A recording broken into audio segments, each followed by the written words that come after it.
Whether it's the Jazz, Utes, Cougars, or Aggies, these guys have got you covered. Time to eat, fellas. You're locked on to Jake Scott and Ben Anderson. 1, 2, 3, move it. On 97.5, the KSL Sports Zone.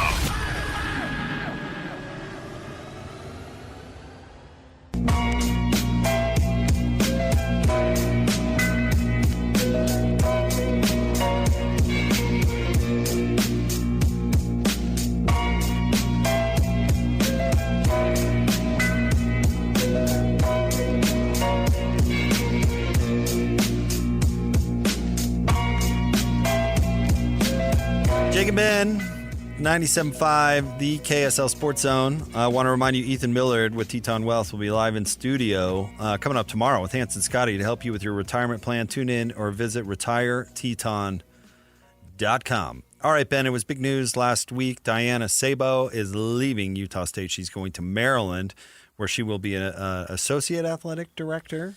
Deputy Athletic director? Yeah. Whatever. Not here anyway. Not in Logan anymore, anyway. Joining the show now, he wrote a piece explaining some of this for herosports.com, but he is a consultant for athletics admin, specializing in revenue generation, licensing, marketing, and higher education. I've actually met him a time or two myself. He is KC Smurthwaite. Sorry, Casey. With us here on Jake and Ben. What's going on, man?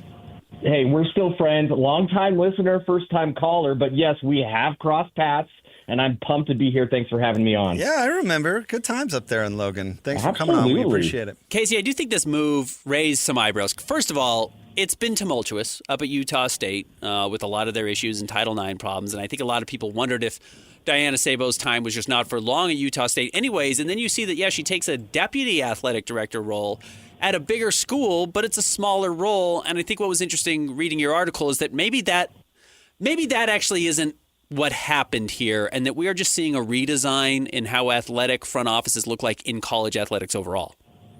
Absolutely. And you nailed it.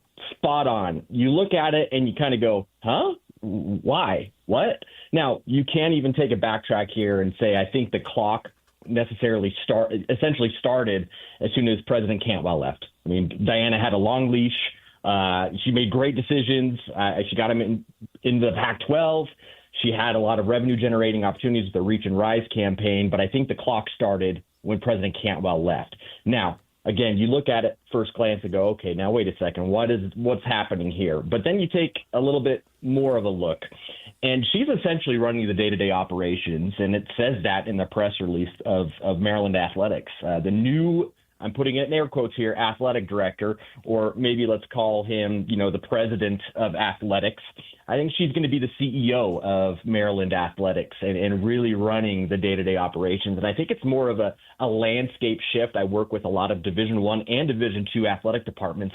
And over the last couple of years, there's been a lot of reimagining on how org charts, leadership, and it's really taking shape right now from general managers and individual sports all the way up to this hire with Maryland. And here in the next week or two, it could even be today, Rutgers will announce somebody from pro sports as their quote unquote, president of athletics. The only thing that's holding them up is that they're waiting to find out who's going to be their Diana, and they want to announce them simultaneously. So where does this leave Utah State, and how do you expect them to proceed as strategy-wise in this new world? In this new world, I will say this. Aggie Nation can take a step back and breathe. The world's not falling. Utah State's in a great spot. They got to where they wanted to be, and that's the Pac-12. They are growing in revenues. They are growing as a fan base, and their brand is out there. And I think they have great leadership on the individual sport programs.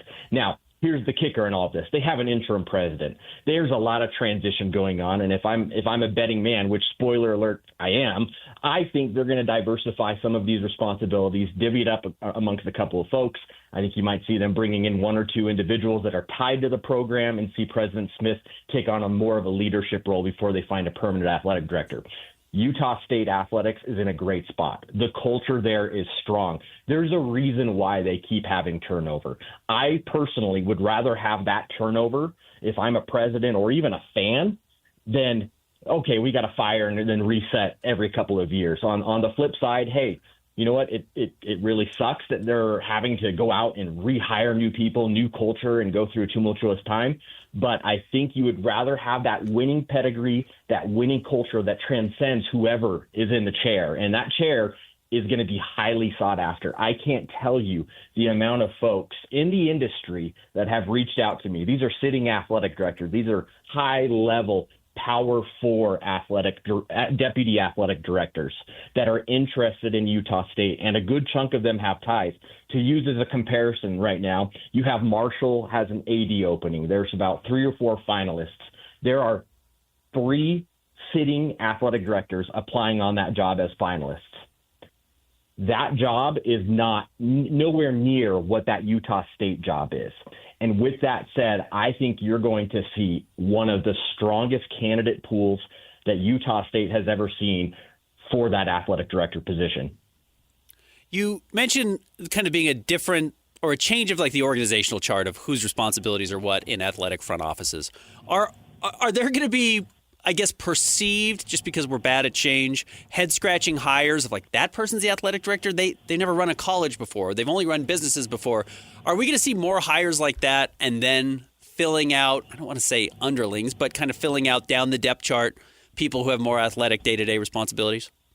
Yes, absolutely. And you're seeing it over the last couple of years, even a lot of pushback, especially at Stanford with Andrew Luck coming in, and, you know, even at Cal with Ron Rivera. I mean, a pro guy, hasn't really been in the college game for 35 plus years, and there's a strong push for him to essentially be what would equate to the president of athletics, but in reality, he's just kind of the GM or the special advisor.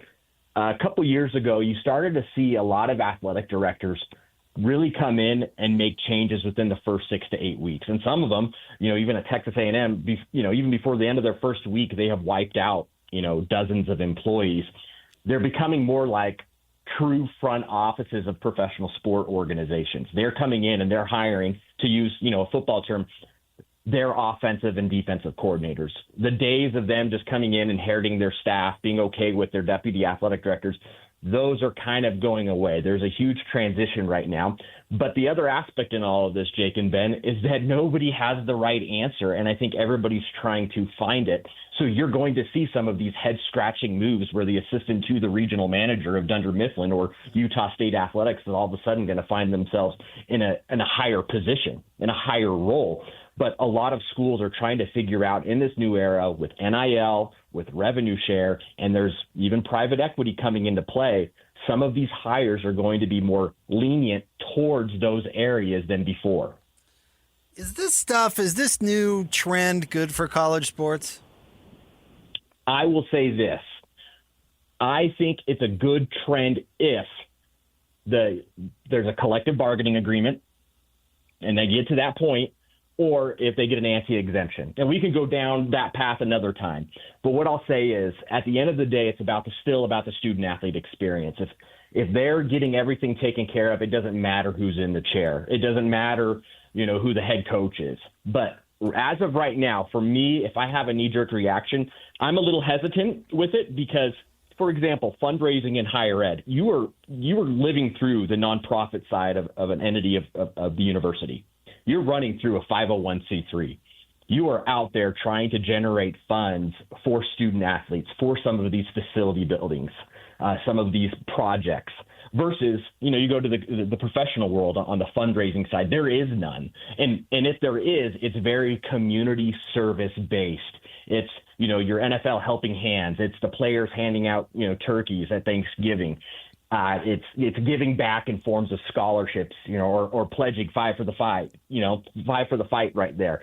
They're very more community engagement versus the higher ed side in fundraising for a true nonprofit. And I put true with an asterisk because we all know that there's a lot more spending than what I think people realize. But at the end of the day, it's about the student athletes. And going back to even Utah State has an elite fan base. They have a great growing fan base, especially in the students that 90% of the country would die for even half of that attendance at their games from a student section. There's money, reach and rise campaign. Again, fundraising, very different model from the pro sports world versus revenue generating. But all that to be said, I'm curious to see where it goes. The trends have always changed. I mean, athletic directors used to be the popular or forced out football coach, one or the other. And now we're starting to hire guys like Newmark, who is taking over in North Carolina in a couple of years, and he's coming over from NASCAR. And that's even a completely different world, because that's not even a true apple to apple, so to speak, that maybe president of athletics is what I'm going to call him, President Smith. James E. Smith is coming over from the Atlanta Braves to Maryland. So I think it could be good for athletics as long as we keep the big picture in mind that these are 18 to 22-year-old student athletes. Y'all were talking about mistakes from before. These 18 to 22-year-olds are going to make mistakes on and off the field. And some of these pro sports guys, I think this is going to be a very interesting adventure for them as they get in the chair, and all of a sudden some of the decisions that they want to make are running into the VP of Student Services or the Dean of Students or even a compliance aspect that they never had to deal with in the pro sports world. Casey has a very insightful article all about this up at herosports.com. I would encourage everybody to check it out and kind of explain where we're going in this wild college sports landscape. Casey, we really appreciate it. Seriously, great stuff. Thank you for coming on. Thanks. Hey, thank you so much. Hope to talk to y'all again.